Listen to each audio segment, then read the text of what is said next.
All right, and welcome to another video of the Target Individual Program, the Target Individual Experience. It is late. It is 12 a.m. on a Monday morning, I should say. A Sunday night, I should say. All right, a Monday. So I came to spend the day with the kids for Father's Day. We went to the park, and I came back. And Pam asked me to help her put up these couches that she just bought, but one of the couches broke, and she kept taking her time, and I could always tell when they use her to try to keep me at her house late, and I wanted to leave since like 9 o'clock because we didn't get in the house until after 8. But I said, okay, let me help her out because the kids need someplace to sit. And so look at that, even at this time of the night they still bring in the perps, right? Okay. Oh man, it is dark, so what is going on? All right. Yep.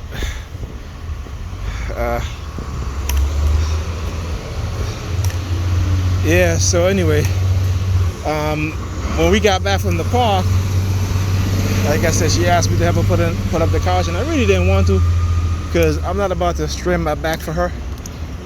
But she took everything out of the box, and we started putting it together, and realized that my daughter sat on the seat. It broke, and my daughter is only 50 pounds, so she had to pack everything back up, and she's just taking her sweet time.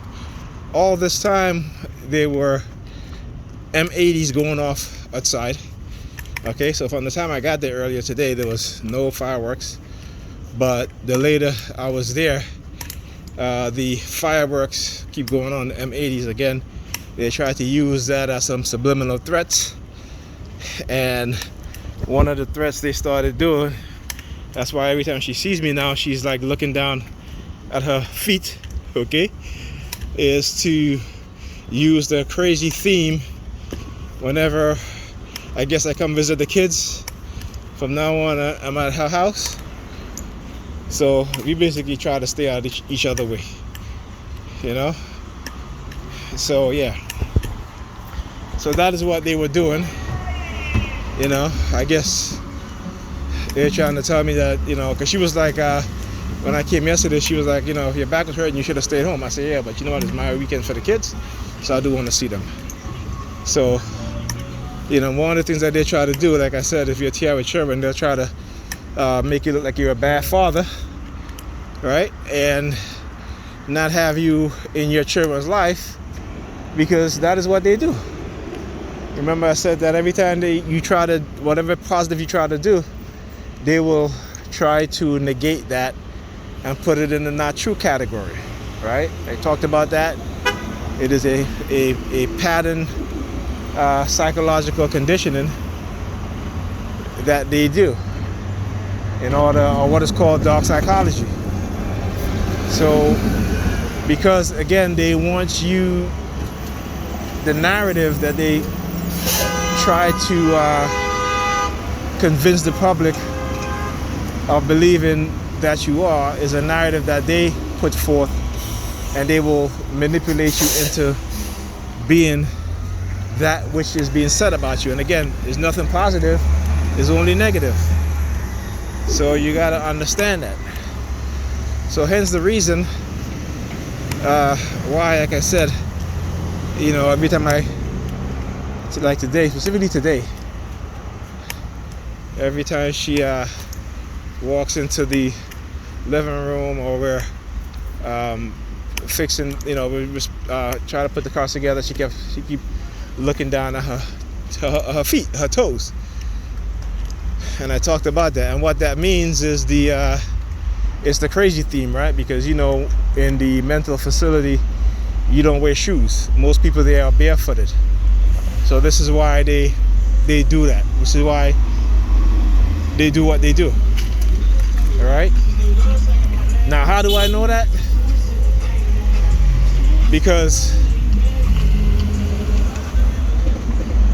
just from observation, you know.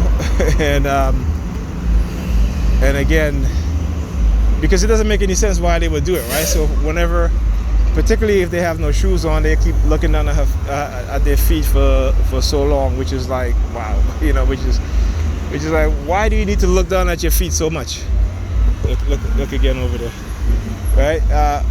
Why do you need to, you know, constantly look down at your feet? I mean, it's not something that people will normally do. That is not a normal behavior that we do. But when they've been conditioned to target you, this is what they'll do. You will start to see them, you know, look down at their feet, at their feet, look down at your feet. So, you know, like I said, I've been studying this program for quite a while. You know, so she was going to say, you know, she was going to call a cab for me. I said, no, I'll take the bus. Because if they want to send subliminal messages about they're going to assassinate me and kill me, I'm giving them every opportunity. Okay?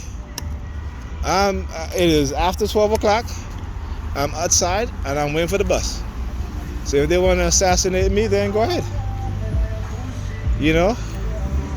But again, it's not something that they'll do. You see, he walks across, the guy in a t-shirt and black pants. You know, he started lighting his cigarette lighter as he walked past. Look. Okay, he started lighting up his cigarette lighter. Right? Okay, so you see, I want you guys to understand what is going on. So, you know. Now you want to see the ridiculousness? And this looks like a kid. It looks like a little kid across the street. It is after 12 o'clock at night. Okay? And he's just walking back and forth. Look, walking back and forth. You guys hear the fireworks now? You start hearing it? But these are the ones that when they go off, they do like a bunch of lights, right? But before, when I was by Pam, the later it got, they kept using the M80s, and it wasn't all the time. It was during particular moments of when we're having a conversation, what was being said. You know, because they're actively surveilling and listening to our conversation, right? So, yeah, you know. So like I said, I'm just going to expose them every way. The longer they do what they do and the more I study, the more I begin to realize that, you know, the intent, what it is that what they're trying to do, are trying to insinuate, right? Because even today at the park, I took my kids to the park, Prospect Park, and we went to, there's a little park that we always normally go to when the kids were younger, and all of a sudden, you know, the park was basically empty, and we got to the park like around 6 minutes, and within a few minutes of us being in the park, like I said, the park was practically empty. There was about 3 other people there, right? And within a few minutes of us getting there, all of a sudden it became full. Like everybody started coming in. So I had to tell the kids to put their mask on. Because again, you know, and the fact is that when we were in there was all these people coming there with their kids, and nobody had on mask except for me and my kids. Okay, no other person there had on mask. You know, and even in Prospect Park, there was barely any. I mean, people had masks on, but they wasn't putting it. It wasn't around their face. You know. Okay, it was not around their face. Okay? So again, what does that tell you? Right? What does that tell you? Is that a bus? You know, probably waiting for a long time for a bus. But it's okay. Like I said, I'm giving them ample opportunity if they want to keep sending me subliminal message about assassinating me and killing me. I'm out here. It's late. Barely anybody out here. They can do it. You know. You see, once they realize that, you know, their fear-based conditioning, that you have worked actively in trying to fight against it and trying to confront them. You know, they don't want to confront you. Like I said, that's why they keep spreading their rumors. They keep spreading their rumors and keep changing the game to suit themselves and what it is that they're trying to do. Right? I keep telling TIs, you know, stop. Don't, you know, let them play their game, but don't play their game. You know, just understand how it is that they're trying to manipulate you and work against that. Okay? And don't let them try to, you know, like even today, like tonight over by Pam, like I know what she was doing, trying to keep me there late. Because like I said, she was just taking her time.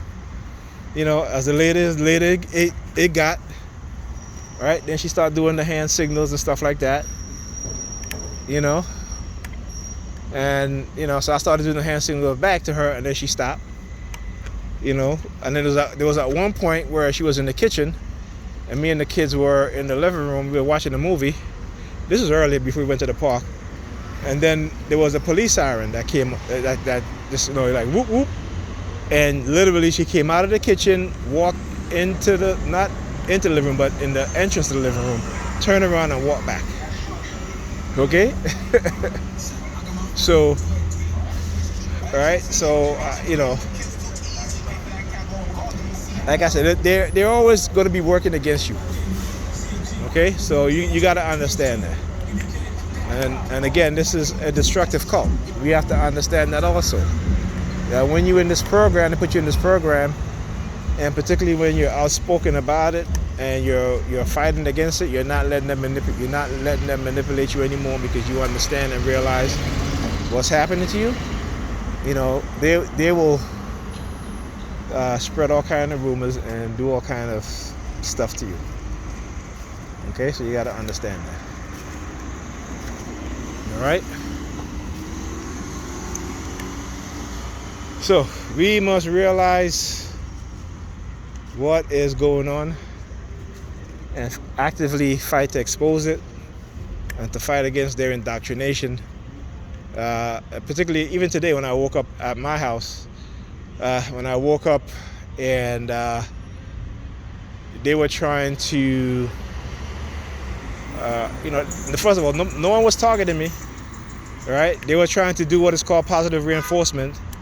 Okay, but then I put on a video with Dr. Ray Higgins, and you know, he was talking about I think it was 1 Corinthians 14 about speaking in tongues and what it really says in the Bible. Okay, and all of a sudden then they started targeting me, right? They started doing hand signals, pinching their nose and stuff like that.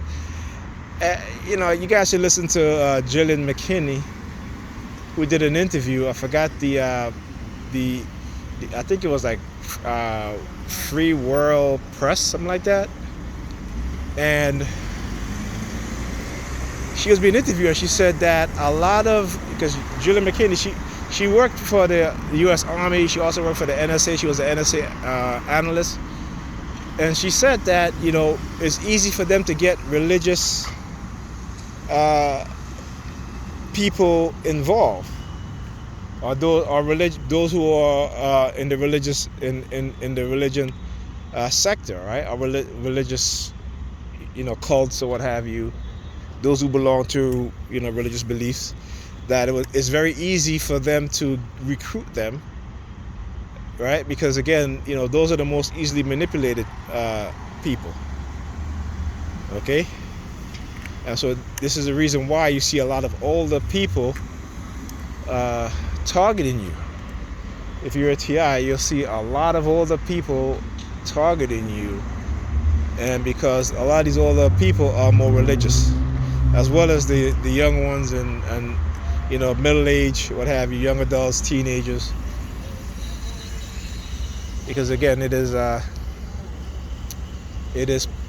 part of their religious cult, right? So that's why we have to understand that. Okay? So like I said, don't be fooled. They will do their tricks and their manipulation. You know, like with me, like what they try to do with Pam tonight, trying to keep me there really late. Okay? Because I guess they wanted to see if I would target her back, which I started doing. And then she started looking at my face and then doing the palm fixation drill, you know. But again, it is nothing that I don't already know. Okay, but when you're in this program, your image is used against you. Okay, there have been cases in where people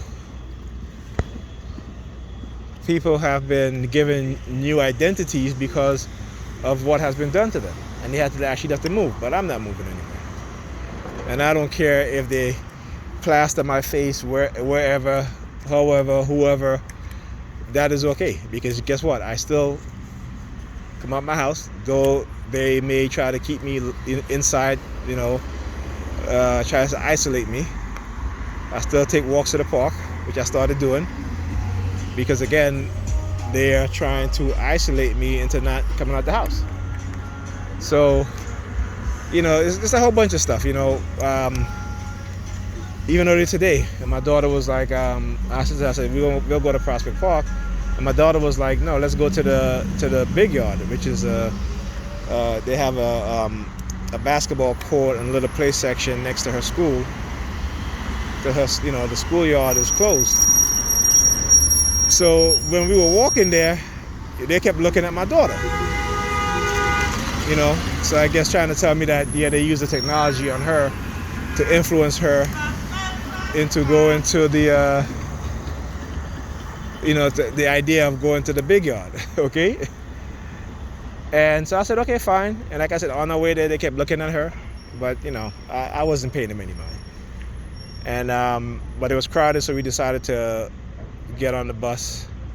Then we walked to the bus stop, you know, which is right by the Chase Bank.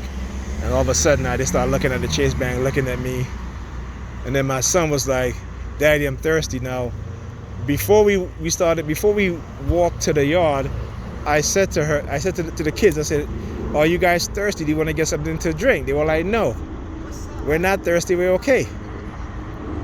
We just walked to the yard, and you know, it was crowded, so we walked back, and we got to the bus stop. All of a sudden my son was like, Daddy, I'm thirsty. So, you know, I didn't have enough money on me to, you know, because I know I take them to the store, they wanted snacks and all that stuff. So, you know, again, and this is prior to him saying that, they kept looking at me and looking at the bank, right? Because again, they always try to send you a subliminal message about stealing your money and, you know, such and such, right? So I went to the bank because I know what it is. They do this as a test. They influence and manipulate the minds of my children. But I'm like, okay, you know, that's not a problem. You know, I'm not gonna, if they say they're thirsty, whether they're influenced by technology or not, we're gonna go. So we went into the bank, came back out. All of a sudden, they start bowing their heads, you know, in disappointment. And what it is that they do, they're always testing you, okay? Because they're always testing you to see how you would react or not react, right? Because they're trying to gauge, you know, because of what they've done to you psychologically, to see if they have repaired the psychological damage within you, right? So that way they can get away with this shit. That's what they're doing. Because this is who they are. I talk about the Machiavellian, the dark triad personality types, and these are exactly who these people are. And they will use people, your neighbors, your family, and they will create a narcissistic personality within them, even more so. Okay, don't forget, when you're living in a society like an American society, we are all narcissistic just because of the society that we live in. Now, when I say that, you know, the majority of people have, you know, 2 or 3 narcissistic traits. And it's just the nature of things living in this kind of society. And even in other societies, right, you may have people who have one or two narcissistic traits. But in America, these gang stalkers, they have about 4 or 5, which makes them malignant narcissists, right? And then anything above that, then, you know, we're talking about a dangerous level of narcissism, all right? And then you have the psychopathic personality. These are your police officers, right? Look, he showed me his phone. Look, he showed me his phone. Look, behind his back. Look. Look, he put his hand behind his back, showed me his phone. It's funny, you know. I guess. What? Thumbs up. You're gonna be spreading more rumors. Hey, go ahead. Oh, you tapped my phone? Hey, go ahead. It never stopped you before. So, anyway. So those are the police officers, right? And then you have within the police force, you have again the dark triad type, and these are people that exhibit all 3 personalities, right? Narcissistic, psychopathy, and Machiavellian. And Machiavellian is those people who are in power, who will use other people to do what they are afraid to do. Okay, because they don't want to accept the repercussion or the responsibility, right, for what it is that they've done. So you gotta understand that. Okay?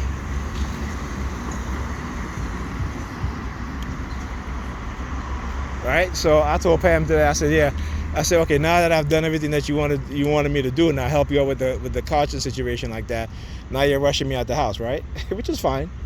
Because like I said, I know her personality type.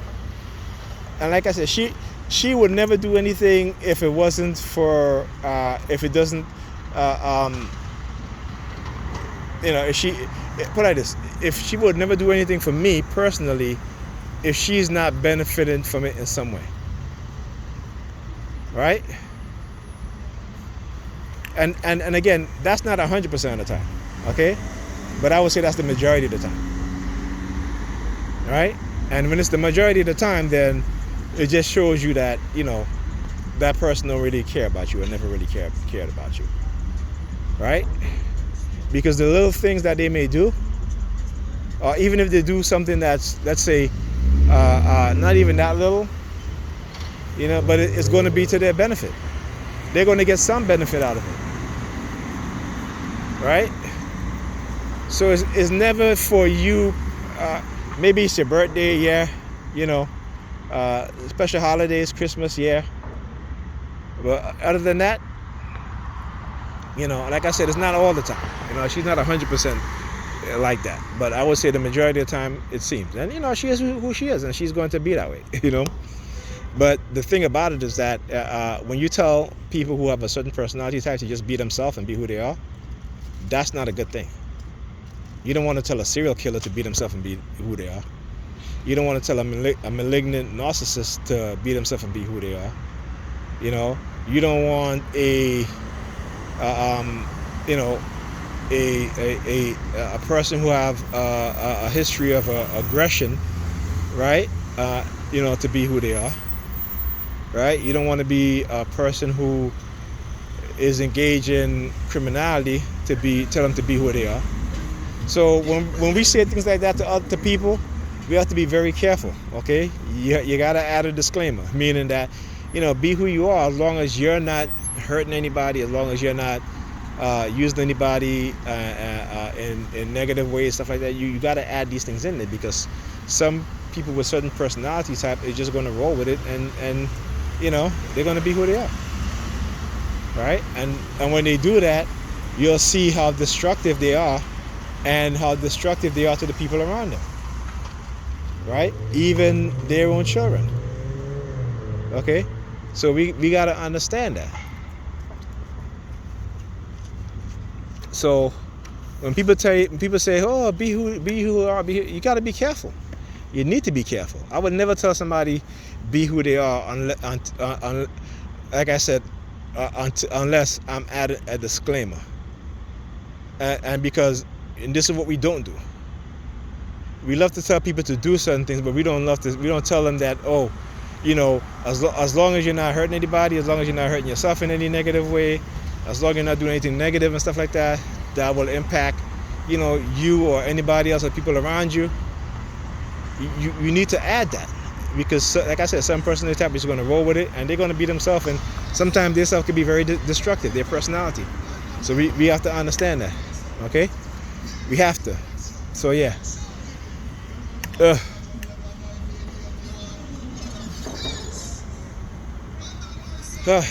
Anyway, I'm going to get off my phone.